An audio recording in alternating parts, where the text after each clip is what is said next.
రామయ్య కృష్ణయ్య ఇద్దరు మంచి మిత్రులు. ఒకరోజు ఇద్దరూ కలిసి తమ పొలాలు చూసుకోవడానికి వెళ్ళాలని నిశ్చయించుకుంటారు. రాత్రి వర్షం పడిన కారణంగా కంకులు ఏమైనా పాడయ్యాయేమోనని చూద్దామని రామయ్య అంటాడు. సరే వెళ్దాం అని పొలానికి బయలుదేరతారు. రామయ్య కృష్ణయ్య ఇద్దరూ వారి పొలాలు చేరుకుంటారు.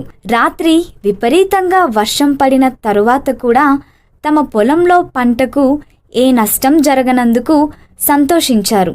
సరే ఇంటికి వెళ్దామని బయలుదేరుతుండగా కృష్ణయ్య తన పక్క పొలంలో ఉన్న సోమయ్య పొలం గట్టు మీద ఒక కుందేలు వెళ్ళటం చూస్తాడు. ఆ కుందేలును పట్టుకోవాలని ఆతృతతో సోమయ్య పొలాన్ని తొక్కుకుంటూ వెళ్తాడు. ఇది చూసిన రామయ్య కృష్ణయ్యను గట్టిగా మందలించాడు.